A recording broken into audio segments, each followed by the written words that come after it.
નમસ્કાર મિત્રો, તો આજે આપણે એકદમ ટેસ્ટી અને ઓછા તેલનો હેલ્ધી એવો નાસ્તો બનાવશું જે બાળકોને ટિફિન માટે આપી શકાય કે પછી સવારે નાસ્તા માટે.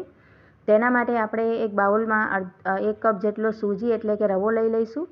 સ્વાદ પ્રમાણે મીઠું નાખી દઈશું, અડધી ચમચી અજમો નાખી દઈશું અને અડધી ચમચી ચીલી ફ્લેક્સ એડ કરી દઈશું અને ઝીણા સમારેલા ધાણા આપણે તેમાં એડ કરી દેવાના છે. ત્યાર પછી એક નાની ચમચી તેલ તેમાં નાખી દઈશું. તેનાથી નાસ્તો અંદરથી એકદમ સોફ્ટ બને છે. અને હવે આપણે અહીંયા પાણી ઉમેરી લેવાનું છે. પાણી ઉમેરીને થોડું તેને સારી રીતે મિક્સ કરતા જઈને આપણે તેનો એક સ્મૂથ બેટર બનાવીને રેડી કરી લેવાનો છે. આ રીતે બધી જ ચીજોને સારી રીતે આપણે મિક્સ કરી લેવાની છે. હમણાં આપણે આને પાતળો જ રાખીશું કેમ કે આપણે એને 1-2 મિનિટ માટે રેસ્ટ પર ઢાંકીને રાખી દઈશું. તો સૂજી બધું જ પાણી એબ્ઝોર્બ કરી લેશે અને થીક થઈ જાય છે. તો આ રીતે રેડી કરીને આપણે આગળની પ્રોસેસ કરી લેવાની છે. તો ગેસ ઉપર એક પેન રાખીને આપણે એમાં 2 નાની ચમચી તેલ એડ કરી દેવાની છે. તેલ ગરમ થઈ જાય એટલે અડધી ચમચી જીરું એડ કરીશું. ત્યાર પછી અહીંયા 2 લીલા મરચાં ઝીણા સમારેલા અને 1 આદુનો ટુકડો એને ઝીણા ક્રશ કરીને અથવા તો એને ચોપ કરીને આપણે એડ કરી દેવાના છે. મેં અહીંયા 2 થી 3 લીલા મરચાં લીધા છે. તમે તમારી તીખાશ ખાતા હો એ પ્રમાણે લઈ શકો છો. બધી ચીજોને આપણે સાંતળી લેવાની છે. ત્યાર પછી એક ઝીણી સમારેલી નાની ડુંગળી તેમાં એડ કરી દઈશું. તમે ડુંગળી ના ખાતા હો તો તમે સ્કીપ પણ કરી શકો છો. ડુંગળીને પણ આપણે થોડીક વાર માટે સાંતળી લેવાની છે. અને ત્યાર પછી અહીંયા મેં એક ગાજરને ઝીણો સમારી લીધો છે. ગ્રેટ કરીને પણ નાખી શકાય છે. ગાજરને પણ આપણે સાંતળી લેવાનું છે. તેની સાથે આપણે એક શિમલા મિરચીને પણ એટલે કે કેપ્સિકમને પણ ઝીણો સમારીને એડ કરી દીધો છે. બંને વસ્તુને આપણે સારી રીતે સાંતળી લઈશું. ગેસની ફ્લેમ આપણે વધારે મીડિયમ નથી રાખવાની અને વધારે સોફ્ટ નથી કરવાના. એટલે આ રીતે હાઈ ફ્લેમ પર આપણે સાંતળી લેવાની છે. અને ત્યાર પછી આપણે 2 થી 3 બટાકાને બાફીને તેનો છૂંદો કરીને તેમાં એડ કરી દઈશું. અહીંયા મેં 2 મોટા બટાકાને છૂંદો કરીને તેમાં એડ કરી દીધો છે. હવે આપણે તેમાં 5 ચમચી જેટલી હળદર એડ કરી દઈશું અને સ્વાદ પ્રમાણે મીઠું એડ કરી દેવાનું છે. અડધી ચમચી લાલ મરચાંનો પાવડર એડ કરી દઈશું અને 1 ચમચી જેટલું ધાણા જીરાનો પાવડર એડ કરી દેવાનો છે.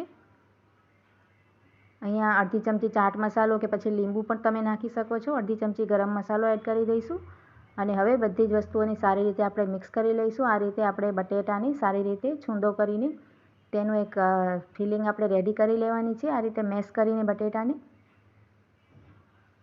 ચમચીની મદદથી આ રીતે આપણે સારી રીતે મિક્સ કરી લઈશું. તો અહીંયા મેં સારી રીતે બધી જ વસ્તુને મેશ કરીને રેડી કરી લીધી છે. તમે જોઈ શકો છો.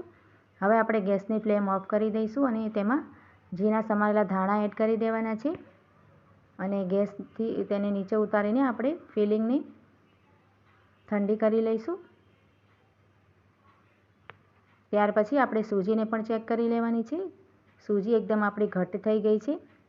તો તેમાં 2 થી 3 નાની ચમચી પાણી એડ કરીને તેને પાછી સારી રીતે મિક્સ કરી લેવાની છે. તો આ રીતે તમે જોઈ શકો છો. આ રીતની આપણે કન્સિસ્ટન્સી રાખવાની છે. તો આપણું બેટર એકદમ રેડી થઈ ગયું છે. હવે આપણે નાસ્તાને રેડી કરી લઈશું. તો ગેસ ઉપર આપણે ફરીથી એક પેન રાખી લઈશું અને તેમાં 2 નાની ચમચી તેલ એડ કરી દેવાનું છે. તેલને આપણે બધી બાજુ આ રીતે ફેલાવી દઈશું, સ્પ્રેડ કરી દઈશું. અને ત્યાર પછી આપણે જે સૂજીનો બેટર રેડી કર્યો છે ને સૂજીનું ખીરું, તેને પહેલાં સારી રીતે મિક્સ કરી લઈશું ફરીથી. અને મિક્સ કર્યા બાદ આપણે બેટરને આ રીતે પેનમાં પાથરી દેવાનું છે. તો એક સાથે નહીં, થોડો આપણે પાથરતા જઈને આ રીતે ફેલાવતા જઈશું. તેને ચમચાની મદદથી પેનમાં બધી જ બાજુ સારી રીતે આપણે ફેલાવી લેવાનો છે. તો જેટલો તમારો મોટો પેન હોય એ રીતે આપણે એને સેટ કરી લેવાનો છે. આ રીતે એની સાઇડ્સ પર પણ ચમચાની મદદથી આપણે તેને પાથરી દઈશું બેટરને. તો આપણે તેને વધારે જાડો કે પછી વધારે પાતળો નથી રાખવાનો. જે રીતે આપણે ઘરમાં પુડલા બનાવતા હોઈએ તે જ રીતે આપણે પાથરવાનો છે. તો અહીંયા તમે જોઈ શકો છો મેં બેટરને સારી રીતે બધી જગ્યાએ સારી રીતે પાથરી લીધો છે. અને હવે આપણે આ રીતે તેને કૂક થવા દઈશું 1 થી 2 મિનિટ માટે. તો ઉપરથી એકદમ સારી રીતે ડ્રાય થઈ જાય.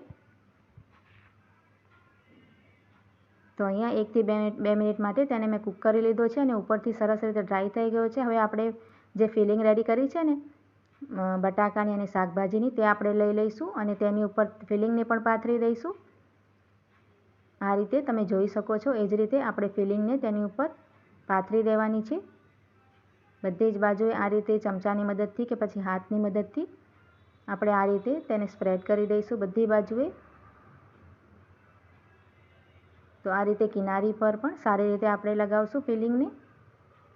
તો તમે જોઈ શકો છો મેં સારી રીતે ફિલિંગને પાથરી દીધી છે. અને હવે આપણે જો બેટર છે ને બીજો બચેલું તે આપણે એની ઉપર પાથરી દઈશું ફરીથી.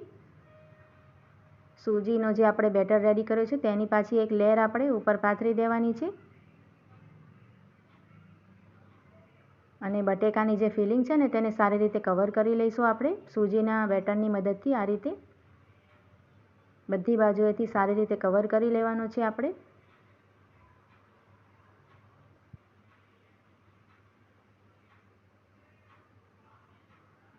તો અહીંયા મેં બધી જ બાજુથી બટેટાની ફિલિંગને સારી રીતે કવર કરીને એને ઢાંકી દઈશું આપણે 2 થી 3 મિનિટ માટે. તો સરસ રીતે બધી જગ્યાએથી કૂક થઈ જાય.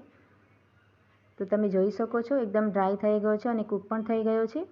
હવે આપણે તેને ફ્લિપ કરી લેવાનો છે. આ રીતે ઉપર એક મોટી પ્લેટ રાખીને એને પલટાવી લઈશું. આ રીતે આપણે ફ્લિપ કરી લઈશું. તમે જોઈ શકો છો એકદમ સારી રીતે આપણે જો નાસ્તો છે ને રેડી થઈ ગયો છે. હવે બીજી બાજુએથી પણ આપણે તેને કૂક કરવાનું છે. એટલે આ રીતે પાછો પેનમાં નાખીને આપણે સરસ રીતે ઢાંકીને શેકી લઈશું તેને. તો ખૂબ જ જલ્દીથી શેકાઈ જાય છે. તેને વધારે ટાઈમ પણ નથી લાગતો. તમે જોઈ શકો છો એકદમ સરસ રીતે કલર આવી ગયો છે અને અંદરથી સરસ રીતે કૂક પણ થઈ જાય છે. હવે આપણે તેને પ્લેટમાં લઈ લીધો છે. આ રીતે એકદમ ટેસ્ટી અને ચટપટો એવો નાસ્તો આપણો બનીને બિલકુલ રેડી છે. આ રીતે આપણે પીઝા કટરની મદદથી કે પછી નાઈફની મદદથી તેના પીસેસ કરી લેવાના છે. તો આ રીતે નાસ્તો બનાવીને આપણે ટેસ્ટી અને ચટપટો ખૂબ જ ઓછા તેલથી બનાવીને તૈયાર કરી શકાય છે. સવારે નાસ્તા માટે કે પછી બાળકોને ટિફિનમાં આપવા માટે તમે ઇઝીલી તેને બનાવી શકો છો. બંને બાજુથી સરસ રીતે ક્રિસ્પી બન્યો છે નાસ્તો અને કૂક પણ થઈ ગયો છે સારી રીતે. અને ખાવામાં તો ખૂબ જ ટેસ્ટી છે. તો તમે એકવાર આ નાસ્તાને જરૂરથી ટ્રાય કરજો. અને જો તમને મારી એ નાસ્તાની રેસિપી પસંદ આવી હોય તો તેને લાઇક, શેર અને કમેન્ટ કરવાનું બિલકુલ ના ભૂલતા.